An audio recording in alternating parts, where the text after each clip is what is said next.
मैं कोई तस्वीर या फ़िल्म बनाने का माहिर तो नहीं, अलबत्ता खूबसूरत मनाज़र को महफूज करने का आदी ज़रूर हूँ। हाँ, निकल पड़ता हूँ कुदरत के नज़ारे देखने, पर अफसोस इस बात का है इन कुदरत के करिश्मों को अपने अल्फाजों में बयां नहीं कर सकता। जब देखता हूँ इन करिश्मों को तो सोचता हूँ इसको बनाने वाला कैसा होगा। मेरा पहला सफ़र मोटरसाइकिल पर। Finally my childhood dream become true. मेरा पहला सफ़र मोटर बाइक पर, और वो भी अकेले। ये वाक़या तब रूनुमा होता है जब आपके अक्ल पर जोश जज्बा गालिब आता है, और अकेले जाने का जो मुझे हमेशा भुगतना पड़ा वो मैं आगे चल कर आपको बताता हूँ। चलते हैं सही की तरफ। मैं हर साल अपने दोस्तों को आपके साथ सैर तफरीह का प्रोग्राम बनाया करता था, पर इस साल हर एक की अपनी अपनी मसरूफियत होने की वजह से आपके भाई को अकेले ही प्रोग्राम बनाना पड़ा। तो सबसे पहले बाइक की इन्फॉर्मेशन इकट्ठी की कि कौन सा बाइक फिट रहेगा। तो आपके भाई ने बहुत सी ऑप्शंस को मद्देनज़र रखते हुए, बजट को सामने रखते हुए YBR-G का इंतखाब किया। 0 मीटर बाइक तोड़ने का फ़ायदा कोई नहीं था, क्योंकि आपके भाई को ज़रा ऑफ दी रोड भी जाना था। यहाँ पर मुझे प्रॉब्लम ये हुई कि कहाँ कहाँ जाया जाए और क्या क्या लेकर जाए। है डिसाइड ये हुआ कि कलाम हुडन से होते हुए उमरान वैली जाया जाए।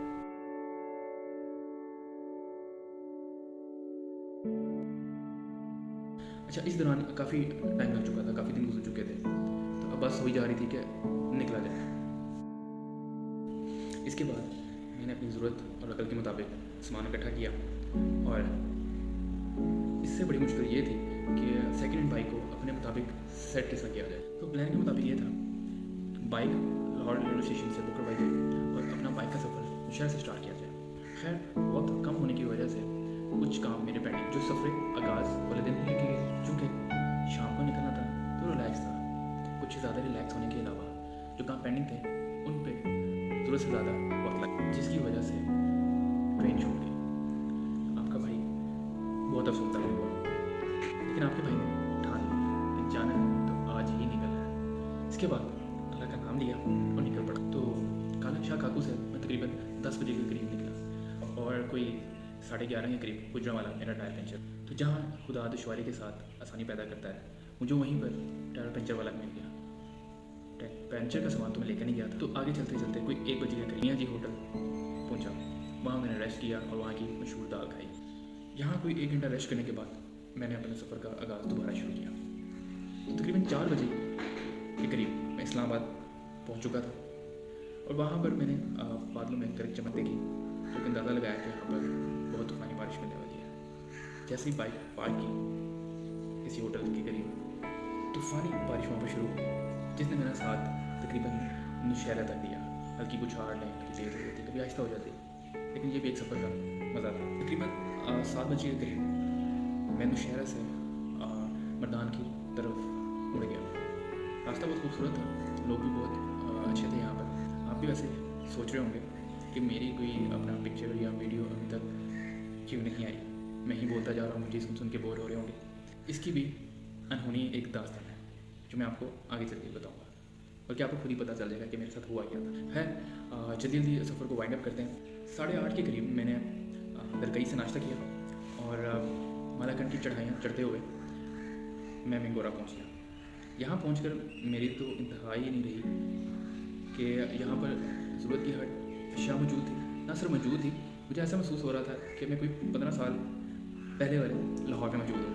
मिंगोरा में गर्मी भी बहुत थी जैसे लाहौर में पड़ती है।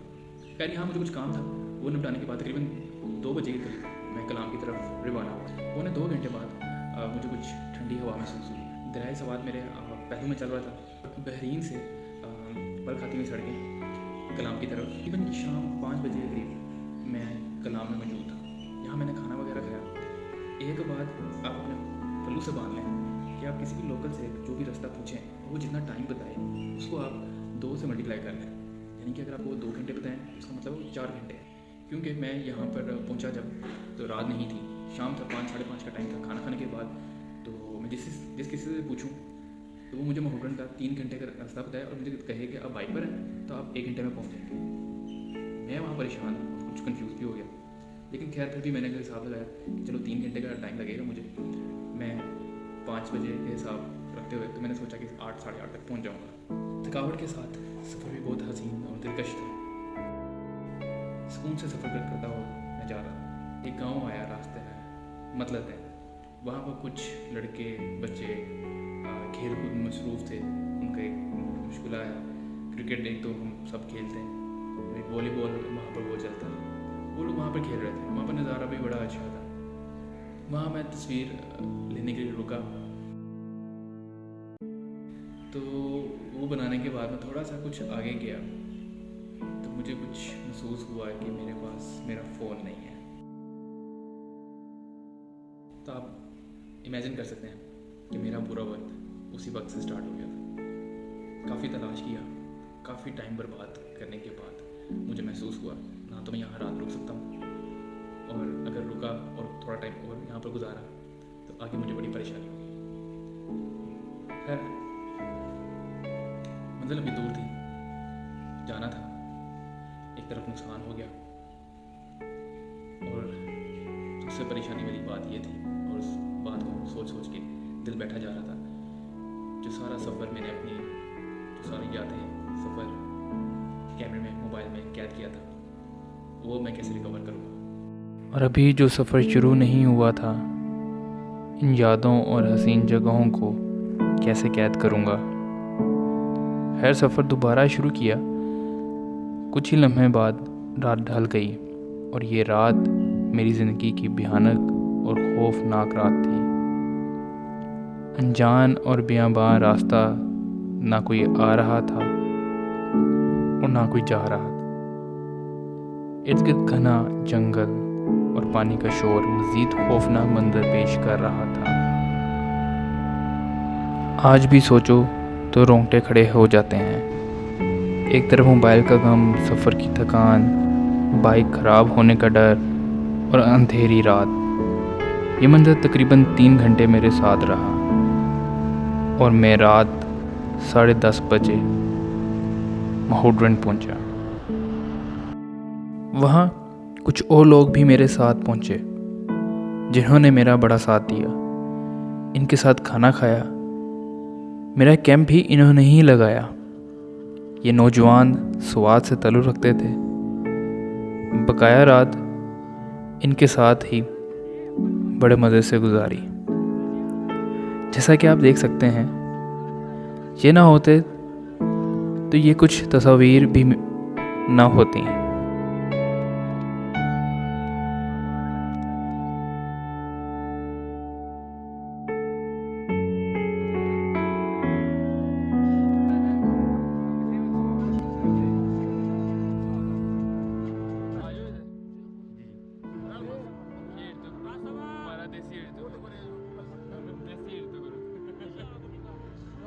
रात थकावट की वजह से बहुत बोझिल गुजरी। सुबह उठकर कुछ सैर व तफरीह की। आगे माहौड्रन से आगे सैफुल्ला झील की तरफ गया, और एक आबशार थी। आबशार बड़ी दूर थी। कैप्चर करने की कोशिश तो मैंने की ज़रूर, लेकिन दिख रही है असल में ये बहुत बड़ी। सैफुल्ला झील भी माहौड्रन झील की तरह ही है, बस ऐसा है कि दरिया पीछे से आ रहा है और कुछ देर यहाँ पर ठहर सा जाता है। हम जैसे कुछ आवारा लोग यहाँ की पुरसकून फ़ज़ा, दिलकश मनाजिर को अपने आँखों में कैद करने रुक जाते हैं और इस मंज़र को देखने दूर दूर से आते हैं। खैर यहाँ से सैर व तफरीह करने के बाद वापस लाहौर का ही प्लान किया। स्वाद के दोस्तों की जितनी तारीफ़ की जाए कम है। ये बहुत ही मेहमान नवाज, मेरे हर काम इन्होंने ही निपटाए।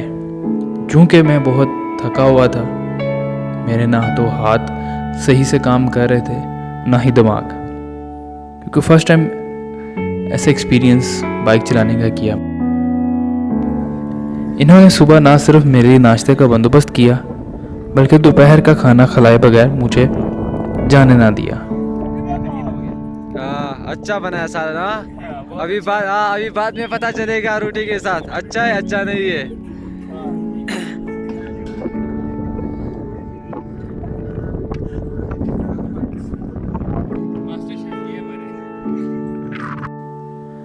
थकावट की वजह से मुझसे काम भी ठीक से नहीं हो रहे थे। इन्होंने वापसी पर मेरा सामान मोटर बाइक पर पैक करवाया, जिनका मैं बहुत शुक्रगुजार हूँ। मैं तकरीबन 1 बजे महोगन झील से निकला। सोते जागते रेस्ट करते मैं तकरीबन अगले दिन 4 बजे लाहौर पहुंचा, जिसमें मुझे स्वात मोटरवे से इस्लामाबाद तक बाइक चलाने का मौका भी मिला। वो मौका कैसे मिला वो भी एक स्टोरी है। खैर, रास्ते में बेशुमार दोस्त बनाते हुए खैर आफियत से मैं अपनी मंजिल तक पहुंच गया।